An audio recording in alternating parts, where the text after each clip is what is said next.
Samuel Little nació el 7 de junio de 1940 en el estado de Georgia. Un hijo no deseado de una mujer que, según él mismo, jamás lo quiso.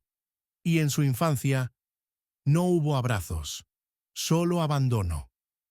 Desde los primeros años de vida, el afecto fue una ausencia constante. No conoció estabilidad, ni familia, ni futuro. Solo el traslado constante de un lugar a otro, siempre con la sensación de no pertenecer. Fue criado por su abuela en Ohio, pero su mente ya cargaba el peso de una infancia quebrada. En la escuela nunca encajó, ni con los libros, ni con sus compañeros. Era un espectador incómodo en un mundo que no entendía. Mostraba desde joven actitudes erráticas, obsesión por el control, impulsividad y una mirada que, incluso de niño, parecía haber visto demasiado. Comenzó a delinquir en la adolescencia, pequeños robos, agresiones, faltas que el sistema nunca trató, solo archivó. La estructura que debía rehabilitarlo simplemente lo contuvo. No había apoyo emocional, no había reinserción, solo silencio y soledad. Nunca encontró raíces. Vagaba de estado en estado, durmiendo en coches, sobreviviendo con robos menores. Nadie lo buscaba y él tampoco quería ser encontrado. Así comenzó su vida errante. Un hombre sin dirección, sin propósito aparente, pero con un mundo interior que lentamente comenzaba a quebrarse. Su nombre aparecía en listas de arresto, pero desaparecía en los pasillos del sistema judicial. Nadie conectaba los puntos. Nadie se detenía a mirar más allá de lo evidente. A medida que pasaban los años, Samuel Little se convertía en un fantasma con rostro humano, un hombre que observaba desde la periferia, esperando su momento. Y en ese vacío emocional, en esa infancia sin refugio, empezó a gestarse una historia que tardaría medio siglo en salir a la luz. La historia del asesino más prolífico de Estados Unidos. Durante décadas, Samuel Little recorrió Estados Unidos sin dejar una dirección fija, sin dejar un hogar, solo una estela de ciudades cruzadas y nombres olvidados. Su vida era un patrón sin destino. Conducía, dormía en su auto, robaba para comer y desaparecía antes de que alguien notara su presencia. En cada ciudad, se acercaba a quienes estaban más solas, más vulnerables, más invisibles para el resto del mundo. Muchas de sus víctimas eran mujeres que vivían al margen. Adicciones, pobreza, abandono familiar, mujeres que, cuando desaparecían, casi nadie denunciaba. Cada caso, aislado, parecía un hecho aislado. Un cuerpo hallado aquí, una desaparición allá. Nunca se trazaban líneas entre ellos. Fue detenido muchas veces, pero nunca por lo que realmente estaba haciendo. Siempre salía, siempre volvía a la carretera. El sistema no lo veía como una amenaza real. Era un reincidente más, un caso sin importancia en una carpeta entre miles. Muchas de las mujeres que Samuel mató fueron clasificadas como muertes naturales, sobredosis, causas indeterminadas. No hubo autopsias, no hubo investigación, solo silencio. Él observaba, estudiaba, sabía qué buscar y, sobre todo, sabía a quién elegir. Entre los años 70 y los 2000, Little se movió con libertad por al menos 19 estados, dejando una huella invisible que tardaría medio siglo en revelarse. Sus víctimas no aparecían en los periódicos, no tenían abogados, no tenían presión social detrás, y eso, para él, era parte del método. Samuel Little no tenía un escondite, era el movimiento en sí, un cazador errante, que supo moverse entre las sombras de un sistema que nunca lo miró dos veces. En 2012, Samuel Little fue arrestado en Kentucky por cargos menores. Nadie imaginaba que aquel hombre de 72 años estaba a punto de revelar uno de los secretos más oscuros de la historia criminal de Estados Unidos. Al ingresar sus huellas en un sistema nacional, el FBI lo conectó con 3 asesinatos no resueltos en Los Ángeles. Y por primera vez, el muro comenzó a agrietarse. Fue sentenciado a cadena perpetua, pero fue dentro de esas paredes donde Samuel comenzó a hablar, y lo que dijo dejó sin aliento a los investigadores. Con una memoria asombrosa, comenzó a relatar asesinatos cometidos décadas atrás, con una precisión casi imposible. Dibujó a más de 50 de sus víctimas, rostros que el tiempo había borrado, pero que su mente conservaba con exactitud quirúrgica. Los retratos coincidían. Casos cerrados por falta de pruebas empezaron a revivir. Los nombres comenzaban a recuperar un rostro. La difusión de los dibujos se volvió una herramienta clave. Familias que llevaban años sin respuestas comenzaron a llamar. Los retratos hablaban donde los registros habían callado. De Texas a Ohio, de Florida a California.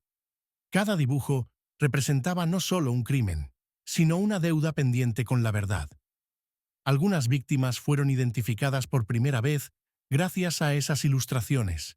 Familias pudieron llorar con certeza, pudieron ponerle nombre al dolor. Samuel no mostraba culpa, pero sí memoria. Cada relato era una historia completa. La ciudad, el año, el auto, la última mirada. Los expertos quedaron desconcertados.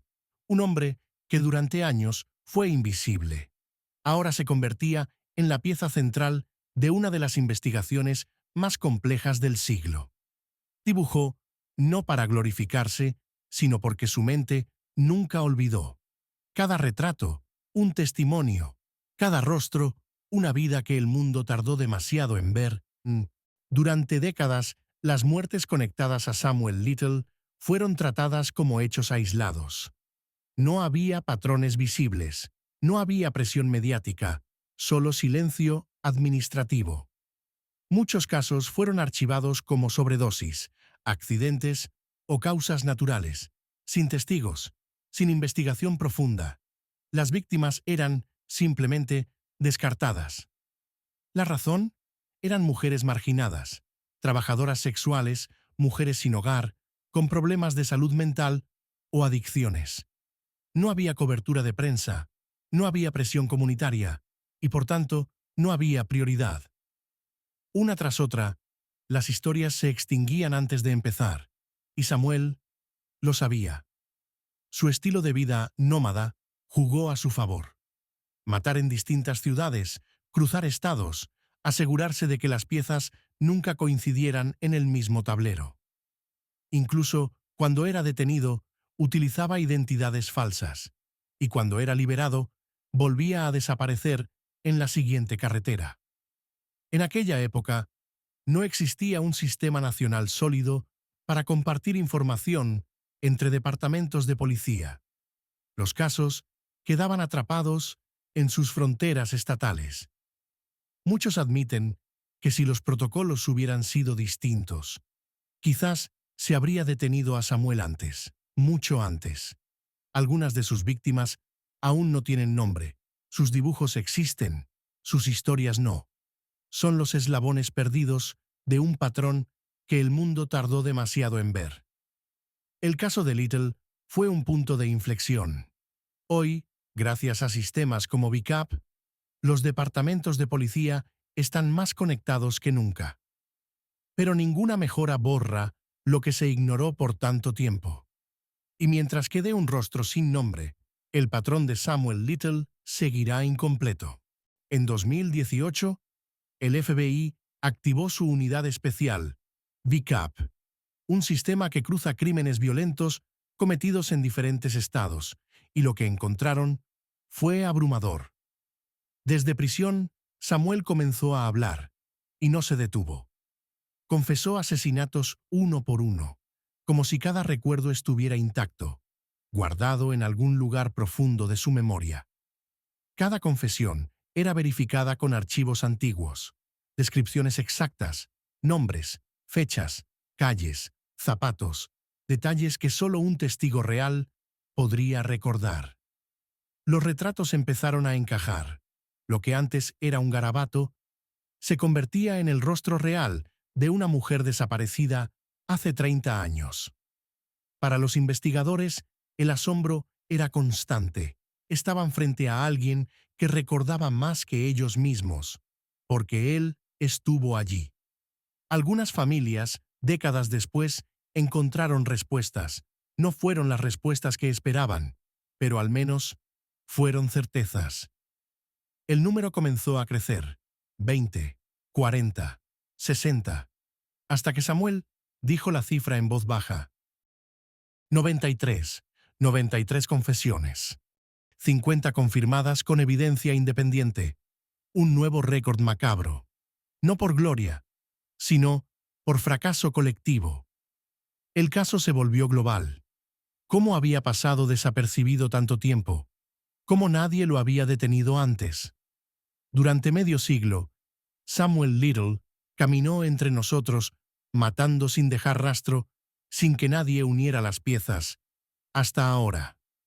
Murió en prisión el 30 de diciembre de 2020, sin juicio por la mayoría de sus víctimas, pero confesando hasta el final. No hablaba por culpa, ni por redención, solo porque por primera vez alguien estaba dispuesto a escuchar. No hay película, no hay serie, no hay memoria colectiva lo suficientemente clara como para abarcar todo lo que pasó. Pero hay rostros, y cada uno cuenta una historia. Durante décadas, las víctimas de Samuel Little no fueron escuchadas, y cuando desaparecieron, el mundo no las buscó. Muchas familias pasaron una vida entera sin saber qué había pasado. Sin un cuerpo, sin justicia, solo incertidumbre. Hoy, su historia se estudia en universidades, como un ejemplo de lo que sucede cuando el sistema mira hacia otro lado. El caso de Little forzó un cambio. BICAP se convirtió en una herramienta prioritaria, y ahora más que nunca, los estados comparten información de víctimas no identificadas. También hubo un despertar. Organizaciones ciudadanas exigen que cada desaparición se investigue, que cada vida cuente, sin importar su clase social, su color, su historia. Porque ninguna persona merece ser olvidada, y ningún expediente debe cerrarse sin haber sido realmente leído. La historia de Samuel Little no es solo la de un asesino, es la historia de un vacío, uno que aún hoy se repite en muchos rincones del mundo. Mientras veas esto, hay alguien que acaba de desaparecer, y alguien más en silencio, esperando que el sistema funcione a tiempo. Hoy, muchos siguen trabajando por las víctimas que Samuel no pudo nombrar, las que aún están en su mente, o quizás en el silencio que dejó. Una cara sin nombre, un crimen sin justicia, una historia incompleta, esperando ser contada. Samuel Little murió en prisión, pero lo que hizo y lo que no hicimos como sociedad nos seguirá acompañando, hasta que no quede ni una sola víctima sin voz. Si el video te gustó, suscríbete, dale like y activa la campana de notificaciones. Nos vemos en el próximo video.